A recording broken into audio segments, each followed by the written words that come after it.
Hello student, Shrimati मौरी देवी तापड़िया कन्या महाविद्यालय के इस यूट्यूब चैनल पर आप सभी का फिर से स्वागत है। आज का जो अपना टॉपिक है वो है introduction of A set. Previous video में अपन ने जो अपना थर्ड पेपर था, ठीक है, उसका अपन ने last topic centre of gravity को अपन ने बहुत ही अच्छे से जो है वो ब्रॉडली डिस्कस कर लिया था उसके एग्जाम्पल्स के साथ में कि किस तरह से। तो अपना जो थर्ड पेपर है उसके सारे टॉपिक जो है वो कंप्लीट हो चुके हैं। अब मैं आपको जो अपना फर्स्ट पेपर है एब्स्ट्रैक्ट एलजेब्रा उसका यहाँ पे वापस से रिवीजन करवाना स्टार्ट कर रही हूँ। तो आप यहाँ पे अपन बेसिक से बिल्कुल चलेंगे कि किस तरह से अपनी क्या क्या चीज़ें जो है वो डिफाइन हो सकती है। तो सबसे पहले जो भी अपना एलजेब्रा होता है एब्स्ट्रैक्ट एलजेब्रा में सबसे पहले जो पढ़ने वाली चीज़ होती है, सबसे अगर मैं कहूँ कि छोटी इकाई, सबसे स्मॉल, जहाँ से अपना एलजेब्रा का स्टार्टिंग होता है, ठीक है, जिस पर पूरा एलजेब्रा टिका हुआ होता है, वो होता है अपन सेट से स्टार्ट करते हैं। अब सबसे पहले अपन बात करेंगे कि ये सेट जो है वो होता क्या है, किस तरह से डिफाइन होता है और क्या इसके नोटेशन रहते हैं, किस किस तरह से इसके अंदर क्या क्या प्रॉपर्टीज अप्लाई की जा सकती है। तो अपन देखेंगे यहाँ पे सबसे पहले अपन सेट यानी समुच्चय, इसकी अपन डेफिनेशन देखेंगे कि समुच्चय होता क्या है। अब देखिए, समुच्चय को अगर अपन हिंदी में डिफाइन करना चाहें तो अपन देखेंगे कि कोई भी जो वस्तुएं हैं उनका सुपरिभाषित जो संग्रह होता है, वेल डिफाइंड कलेक्शन, किसी भी वस्तु का जो वेल डिफाइंड कलेक्शन होता है उसको अपन यहाँ पर क्या बोलते हैं, सेट की फॉर्म में डिफाइन करते हैं। आप एक चीज़ हमेशा ध्यान रखिएगा कि सेट जो है वो अपना अलग अलग तरीके से डिफाइन होता है। यहाँ पे ऐसा नहीं है कि कोई भी कलेक्शन जो है वो अपना सेट हो सकता है, नहीं। हर एक कलेक्शन जो है, कलेक्शन का मतलब जो समझते हो ना, संग्रह, कोई भी संग्रहित की हुई चीज़ जो है वो सेट नहीं हो सकती है। सेट होने के लिए क्या होना चाहिए, वेल डिफाइन होना चाहिए। अपने को जिन वस्तुओं के बारे में बताना होता है, जिन वस्तुओं के का जो सेट है वो अपन उठाना होता है, उन सेट के उन वस्तुओं के बारे में अपने को अच्छे से नॉलेज होना चाहिए, यानी वो वस्तुएं जो है वो वेल डिफाइंड होनी चाहिए। ठीक है, क्लियर है मेरी बात अच्छे से। तो वेल डिफाइंड जो थिंग्स होती है, जो वेल डिफाइंड जो अपनी वस्तुएं होती है, उनका जो कलेक्शन होता है उसको अपन क्या बोलते हैं, सेट बोलते हैं। तो जब इसकी अपन डेफिनेशन लिखेंगे तो क्या लिखेंगे, वस्तुओं के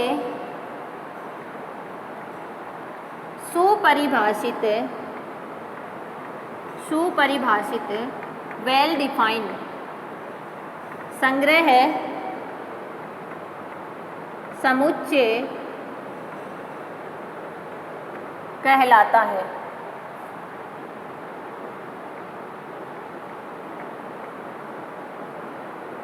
ठीक है, वस्तुओं का जो सुपरिभाषित संग्रह होता है वो क्या कहलाता है, अपना सेट कहलाता है। ठीक है, अब बात आती है सेट का नोटेशन। सेट का नोटेशन जो है ऑलमोस्ट दो तरीके से किया जाता है। ठीक है, उन दोनों तरीकों को अपन देखेंगे, एक रोस्टर फॉर्म बोलते हैं और एक अपन क्या बोलते हैं, ब्रैकेट फॉर्म भी इसको बोलते हैं। ठीक है, अब देखो, अगर कोई भी सेट्स होते हैं, संग्रह, सेट, समुच्चय, ठीक है, उसको दिखाने का एक तो तरीका होता है ये वाला ब्रैकेट। ठीक है, इस ब्रैकेट में अपन जितने भी एलिमेंट्स जो अपन डिफाइन करें उन सभी एलिमेंट्स को क्या करते हैं, कलेक्ट करके रख देते हैं।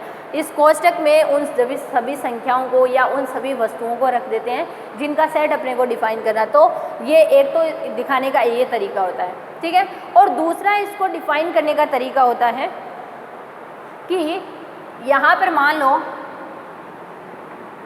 पहले अपने डिफाइन कर दिया x, ठीक है, और ये x जो है, जैसे अपने कह दिया कि x बिलोंग कर रहा है नेचुरल नंबर को। ठीक है, तो यहाँ पे नेचुरल नंबर से अगर अपन इसमें लिखते हैं x belongs to natural number, तो कैसे लिखते हैं, 1 2 3 4 एंड सो ऑन। ठीक है, तो ये तो इसको इस तरह से दिखाने का तरीका हो गया। और एक इसको दिखाने का तरीका ये हो गया कि x है, कोई संख्या x है और x किसको बिलोंग करती है, नेचुरल नंबर को। तो अपन समझ गए कि नेचुरल नंबर के अंदर जितने भी नंबर्स आते हैं उन सभी नंबर्स को अपन इस तरह से लिख सकते हैं। तो ये दो तरीके होते हैं किसी भी सेट को रिप्रेजेंट करने के। ठीक है, उसके बाद आता है अपना सबसेट। तो सबसेट से तो आप सभी जानते होंगे, सेट का सबसेट को अपन हिंदी में बोलते हैं उप समुच्चय। ठीक है, अगर किसी सेट के एलिमेंट किसी दूसरे सेट के एलिमेंट में पूरे पूरे आ जाते हैं तो वो जो सेट है वो उस दूसरे सेट का क्या कहलाएगा, अब सबसेट है कहलाएगा। ठीक है, लिख देती हूँ उप समुच्चय, उप समुच्चय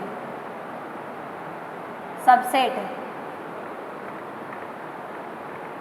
ठीक है, अब देखो सबसेट जो है उसके अंदर अपने को क्या डिफाइन करना होता है, सबसेट के अंदर वैल्यू जो है वो लिखी जाती है। जैसे मान लो A है, A के सभी अवयव,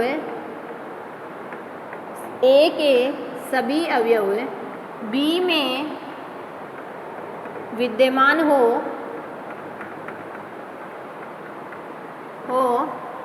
तो A B का उपसमुच्चय कहलाता है। A जो है वो B का क्या होगा, उपसमुच्चय होगा। ठीक है, और इसको दर्शाने का तरीका क्या होता है कि A जो है वो किसका सबसेट है, B का। ये जो साइन होता है ये किसका होता है, सबसेट का साइन होता है। क्लियर है मेरी बात अच्छे से? ये जिसका सबसेट होगा उसकी तरफ इसका मुंह होगा। ठीक है, जैसे A जो है वो B का सबसेट है तो ये इसका जो C का मुंह होगा वो कहाँ होगा, B की तरफ होगा। क्लियर है मेरी बात अच्छे से?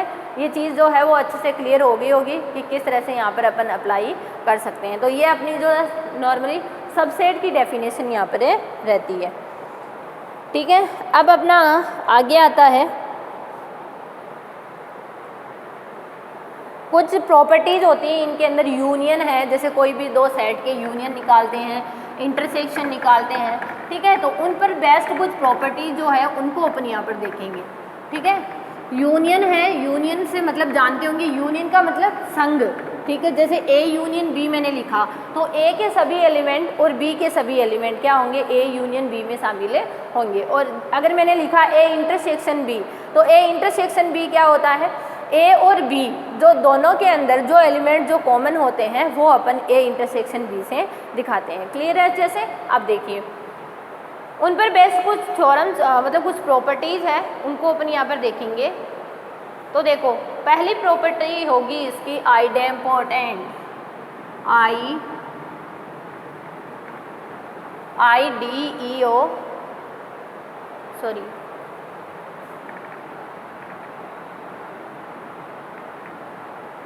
DEMPOTENT।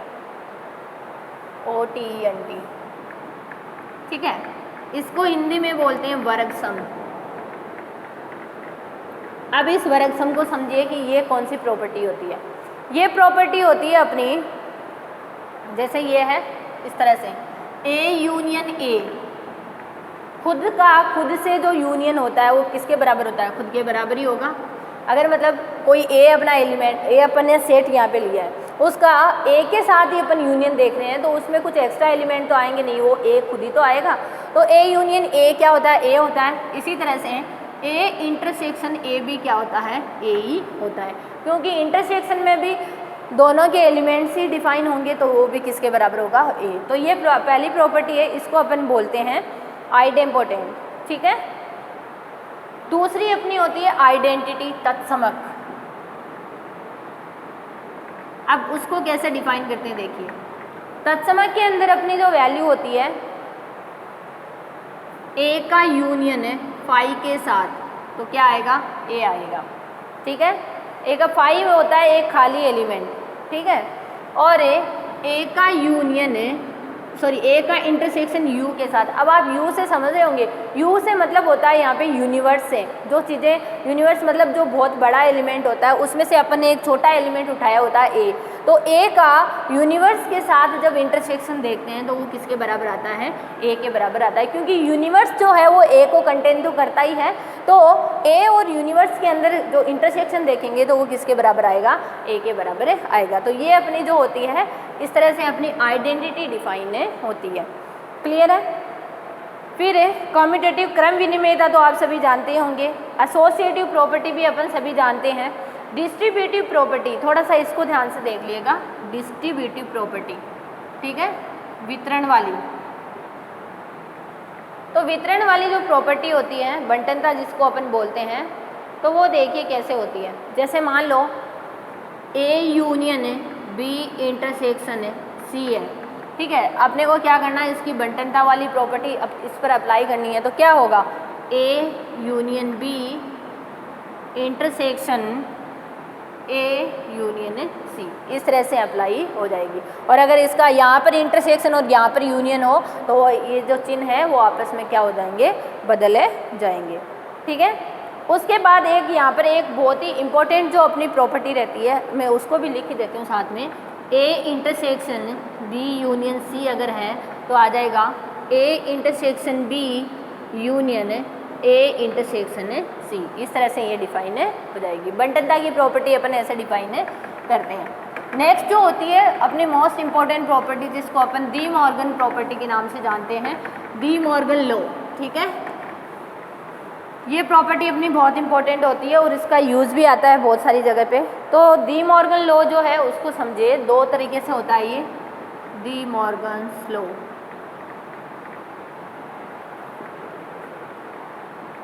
तो डी मॉर्गन लॉ जो है उसमें अपना पहला जो है, ठीक है, पहला जो रहेगा वो रहेगा अपना कौन सा, ए यूनियन बी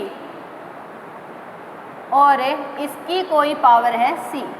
ठीक है, ए यूनियन बी और इसकी पावर अगर अपन ने सी डिफाइन की है, तो जब ये खुलेगा पावर्स की फॉर्म में तो यहाँ पर यूनियन की जगह क्या आ जाएगा, इंटरसेक्शन आ जाएगा और ये पावर्स के साथ खुल जाएगा। इस तरह से ये डिफाइन होता है। और दूसरा जो है इसका जस्ट उल्टा होता है। अगर ये प्रॉपर्टी इंटरसेक्शन पर डिफाइन होती है, अभी अपन ने यूनियन पर डिफाइन की थी तब यहाँ पर क्या आया था, इंटरसेक्शन आया था। अब यहाँ पर जब अपन इंटरसेक्शन लेके चल रहे हैं तो ये किस पर डिफाइन होगी, अपनी यूनियन की फॉर्म में डिफाइन होगी। ये मोस्ट इंपॉर्टेंट प्रॉपर्टी है डी मॉर्गन लॉ, इसको आप यहाँ पर ध्यान रखिएगा।